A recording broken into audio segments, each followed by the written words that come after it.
Hello guys, എല്ലാവർക്കും വീട്ടിലേക്ക് സ്വാഗതം. അപ്പോൾ നമ്മൾ ഇന്ന് ചെയ്യാൻ പോകുന്ന ഒരു പുളിയിഞ്ചിയാണ്. അതിനായി ഞാൻ ഇവിടെ 150 ഗ്രാം ഇഞ്ചി തൊലി കളഞ്ഞ് കട്ട് ചെയ്തു വെച്ചിട്ടുണ്ട്.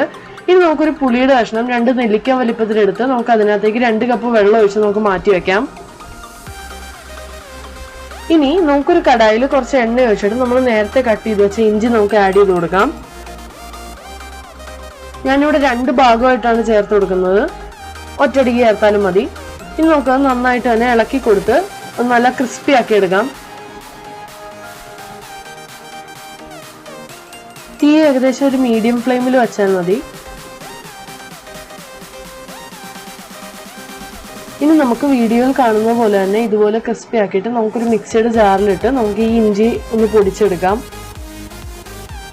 ഇനി നമുക്ക് കുറച്ച് പച്ചമുളക് എടുക്കാം. എന്നിട്ട് അത് ഇതുപോലെ അരിഞ്ഞെടുക്കാം. ഞാനിവിടെ 100 ഗ്രാം പച്ചമുളകാണ് എടുത്തിരിക്കുന്നത്. ഇനി നമുക്ക് വീണ്ടും ആ കടായിലേക്ക് കുറച്ച് എണ്ണ ഒഴിച്ച് അതിനകത്തേക്ക് 1 ടീസ്പൂൺ ഉലുവ ഇട്ട് കൊടുക്കാം.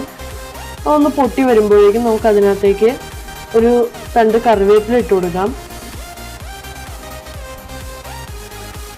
ഇതൊന്ന് നമുക്ക് ഇളക്കി യോജിപ്പിച്ച് ഏകദേശം ഒരു 30 സെക്കൻഡ് കഴിയുമ്പോൾ തന്നെ നമുക്ക് ഫ്ലെയിം ഓഫ് ചെയ്ത് നമുക്ക് മാറ്റി വയ്ക്കാം. ഇനി നമുക്ക് അതേ കടായിൽ കുറച്ചുകൂടി എണ്ണ ഒഴിച്ചിട്ട് നമുക്ക് അതിനകത്തേക്ക് 2 ടീസ്പൂൺ കടുക് ഇട്ട് കൊടുക്കാം.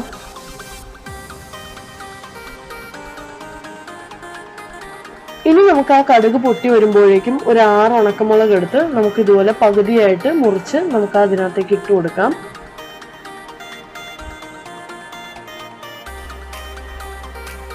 ഇനി നമുക്ക് അതിനകത്തേക്ക് ഒരു 2 തണ്ട് കറിവേപ്പിലയും കൂടി ഇട്ട് നമുക്കൊന്ന് ഇളക്കി കൊടുക്കാം.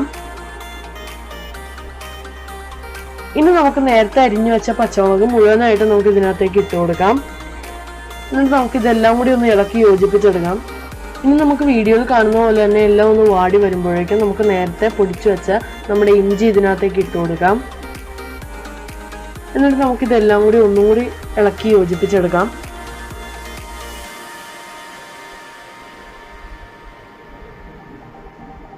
ഇപ്പോൾ ഇത് റെഡി ആയിട്ടുണ്ട്.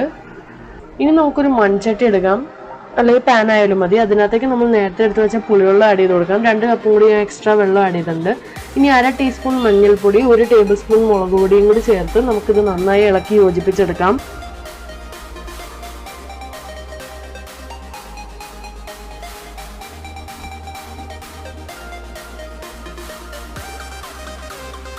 ഇത് നന്നായി നമ്മൾ ഇളക്കി എടുത്തതിന് ശേഷം നമുക്ക് ഇതിനകത്തേക്ക് ആവശ്യത്തിന് ഉപ്പിട്ട് കൊടുക്കാം. പിന്നെ നമ്മൾ നേരത്തെ എടുത്തു വെച്ച ഇഞ്ചിയും പച്ചമുളകിൻ്റെയും ആ മിക്സ് നമുക്ക് ഇതിനകത്തേക്ക് ആഡ് ചെയ്ത് കൊടുത്ത് നന്നായി ഇളക്കി യോജിപ്പിച്ചെടുക്കാം. ഇനി നമുക്ക് ഇതിനകത്തേക്ക് 150 ഗ്രാം ശർക്കര ആഡ് ചെയ്ത് കൊടുക്കാം. എന്നിട്ട് ഇത് നമുക്ക് നന്നായി മിക്സ് ചെയ്ത് ഇതിനകത്ത് അലിയിച്ചൊന്നിടുക. ഇപ്പോൾ ഇത്രയും പോലെ, ഇതിനേക്കാളും കുറച്ചുകൂടി നമുക്കൊന്ന് കുറുക്കിയെടുക്കാം. ഏകദേശം ഈ ഒരു പരുവാകുമ്പോഴേക്കും നമുക്ക് അതിനകത്തേക്ക് 1 ടീസ്പൂൺ കായംപൊടി ചേർത്ത് കൊടുക്കാം. പിന്നെ നമ്മൾ നേരത്തെ എടുത്തു വെച്ച ഉലുവയും കറിവേപ്പിലയും പൊടിച്ചതും നമുക്ക് ഇതിനകത്തേക്ക് ഈ സമയത്ത് ആഡ് ചെയ്ത് കൊടുക്കാം. എന്നിട്ട് ഇത് നമുക്ക് നന്നായി ഇളക്കി യോജിപ്പിച്ചെടുക്കാം. അപ്പോൾ നമ്മുടെ പുളിയിഞ്ചി ഇവിടെ റെഡി ആയിട്ടുണ്ട്. എല്ലാവർക്കും നല്ലൊരു വിഷു ആശംസ നേരുന്നു. ഇനി നമ്മൾ ഒരു അടിപൊളി വീഡിയോ വരുമ്പോഴേക്കും എല്ലാവർക്കും ബൈ ഗൈസ്.